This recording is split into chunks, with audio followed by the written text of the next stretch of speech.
ఎండాకాలం వచ్చిందంటే చాలు పుచ్చకాయలను ఎంతో ఉత్సాహంగా తింటారు. కానీ మార్కెట్లో వీటిని త్వరగా క్యాష్ చేసుకునేందుకు ఇంజెక్షన్ చేసి అమ్ముతున్నారు. ఇలాంటి పుచ్చకాయలను ఎలా గుర్తించవచ్చో తెలుసుకుందాం. పుచ్చకాయ ఎగువ ఉపరితలంపై కొద్దిగా తెలుపు, పసుపు పొడి కనిపిస్తుంది. ఇలా కనిపించే పొడి కార్బైడ్ కావచ్చు. దీని కారణంగా పండు వేగంగా పండుతుంది. పుచ్చకాయను కోసి తినే ముందు దానిని నీటితో బాగా కడగాలి. తరచుగా ఇంజెక్ట్ చేసిన పుచ్చకాయలు కోయగానే చాలా ఎర్రగా కనిపిస్తాయి.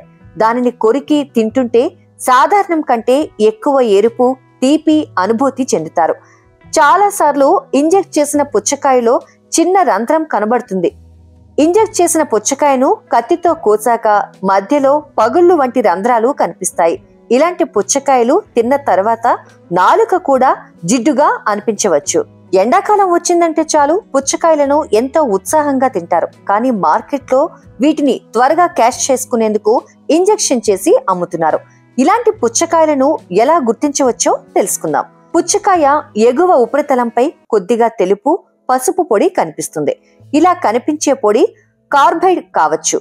దీని కారణంగా పండు వేగంగా పండుతుంది. పుచ్చకాయను కోసి తినే ముందు దానిని నీటితో బాగా కడగాలి. తరచుగా ఇంజెక్ట్ చేసిన పుచ్చకాయలు కోయగానే చాలా ఎర్రగా కనిపిస్తాయి. దానిని కొరికి తింటుంటే సాధారణం కంటే ఎక్కువ ఎరుపు, తీపి అనుభూతి చెందుతారు. చాలాసార్లు ఇంజెక్ట్ చేసిన పుచ్చకాయలో చిన్న రంధ్రం కనబడుతుంది. ఇంజెక్ట్ చేసిన పుచ్చకాయను కత్తితో కోసాక మధ్యలో పగుళ్ళు వంటి రంధ్రాలు కనిపిస్తాయి. ఇలాంటి పుచ్చకాయలు తిన్న తర్వాత నాలుక కూడా జిడ్డుగా అనిపించవచ్చు. ఎండాకాలం వచ్చిందంటే చాలు పుచ్చకాయలను ఎంతో ఉత్సాహంగా తింటారు. కానీ మార్కెట్లో వీటిని త్వరగా క్యాష్ చేసుకునేందుకు ఇంజెక్షన్ చేసి అమ్ముతున్నారు. ఇలాంటి పుచ్చకాయలను ఎలా గుర్తించవచ్చో తెలుసుకుందాం.